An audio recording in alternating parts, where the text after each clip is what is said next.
Best ফ্রেন্ডকে তা বলে গালি দেওয়াটা আমাদের মৌলিক অধিকার। জীবন যেমন চলছে চলতে থাকবে, সময় এমনি করে পেরিয়ে যাবে, কিন্তু বন্ধুদের সাথে কাটানো মুহূর্তগুলো চেষ্টা করেও ভুলতে পারবো না। একজন সত্যিকারের বন্ধু 100 জন আত্মীয়র সমান হতে পারে। বন্ধুত্ব একমাত্র জিনিস যা পৃথিবীকে একটি সুন্দর জায়গা করে তুলতে পারে। সময়ের সাথে সাথে সবাই পাল্টে গেলেও সত্যিকারের বন্ধু কখনো পাল্টে যায় না।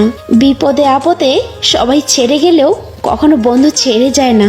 বন্ধু তো সেই যে সবসময় তোমার পিছনে লাগে, অথচ তোমার বিপদের সময় সবসময় তোমার পাশে থাকে, যে তোমার সব খারাপ দিকটা জেনেও তবু তোমাকে পছন্দ করে। বন্ধু শব্দটা ছোট, কিন্তু এর অর্থ অনেক বড়। যা বোঝার ক্ষমতা সবার থাকে না। তুমি সবার থেকে বেশি ভাগ্যবান যদি তোমার স্কুলের বন্ধু এখনো তোমার সাথে আছে। বেস্ট ফ্রেন্ড সেই যে ঠান্ডা লাগা গলা আর কান্না ভেজা গলার পার্থক্যটা বুঝতে পারে। বন্ধু মানে নো থ্যাঙ্কস নো সরি। বন্ধু মানে সুখ দুঃখ শেয়ার করি। বন্ধু মানে আমি তো আছি, ডোন্ট ওয়ারি। বন্ধু মানে গভীর রাতে হঠাৎ টেলিফোন। বন্ধু মানে কথার মাঝে হারিয়ে যাওয়া মন। বন্ধু মানে হাসি ঠাট্টা জয় পরাজয়। বন্ধু মানে অশ্রু ফেলার নীরব আশ্রয়।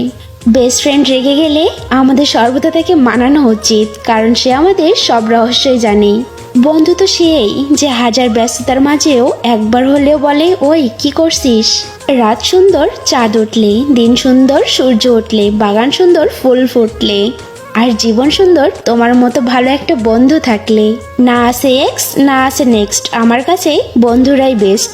কারোর ভরসা এমনি এমনি পাওয়া যায় না, সেটা অর্জন করতে হয়। ঠিক তেমনি কারোর বন্ধুত্ব এমনি এমনি পাওয়া যায় না, সেটা অর্জন করতে হয়। সমুদ্র থেকে যত জল তোলো না কেন, এর জল কখনো ফুরাবে না। আকাশের তারা যতই গুনো কখনো শেষ হবে না। ঠিক আমাদের বন্ধুত্বের মাঝে যত দূরত্ব হোক, এই বন্ধুত্ব কমবে না।